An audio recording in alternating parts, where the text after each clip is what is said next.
ayat pertama adalah Iqra. Iqra. Tapi surat pertama adalah Al-Fatihah.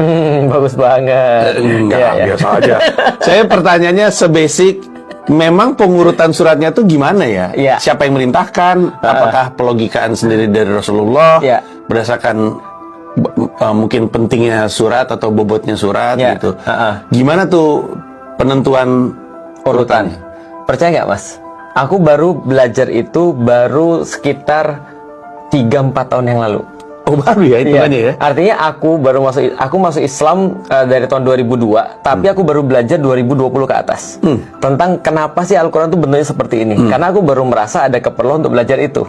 Jadi mungkin pertanyaannya kayak pertanyaan remeh ya. Iya. Tapi itu pertanyaan S1, S2, S1, S2, S3 itu mungkin S2 tuh pertanyaannya. Gitu ya. Tapi Gitu kayaknya ya. remeh kan? Kayak remeh ya. Aku juga nggak pernah tahu sebelum aku bahas itu.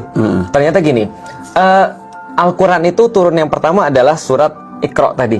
Surat kalau di dalam Al-Quran sekarang ke berapa ya? 96. Nanti coba dicek kalau aku salah ya, karena aku bukan Adi Hidayat ya.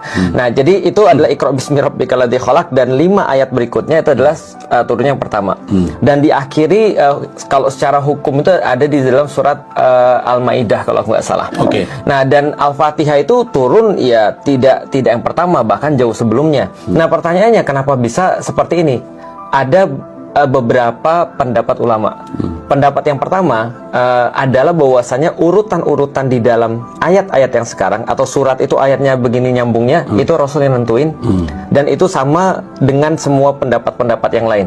Tapi perbedaannya adalah gini, kalau pendapat yang lain adalah Rasul menentukan urutan di dalam surat ayat-ayatnya, tapi urutan surat itu adalah ijtihad. Itu ijtihad itu kesepakatan daripada orang yang ngumpulin Al-Quran. Jadi kan ada 2 urutan nih, urutan ayat, urutan surat. Contoh misalnya ya, 96 surat Al-Alaq itu 5 ayat yang pertama itu turun pertama kali. 6 sampai sekian itu turun belakangan, Mas. Wow. Nah, itu baru dalam satu surat tuh. Nah, itu siapa yang nentuin? Rasul bilang pada para sahabat, yang ini masukin di bawah yang ini, yang ini setelah yang ini, taruh ini habis yang ini. Nah, itu jadi yang ngurutin semuanya itu adalah Rasulullah. Dan Rasulullah dapat urutan itu tentu dari malaikat Jibril. I see. Nah, berarti secara kronologikal itu tidak secara seperti yang sekarang Quran yang kita lihat. Nah, seluruh ulama sepakat bahwa yang nentuin per ayat itu Rasulullah, berarti itu adalah wahyu. Tapi per surat 1 Al-Fatihah, surat 2 Al-Baqarah ada yang mengatakan bahwasanya ini adalah istihadnya para sahabat atau kesepakatannya para sahabat. Tapi ada yang mengatakan juga nggak mungkin lah dari sahabat ini, pasti juga dari Rasulullah.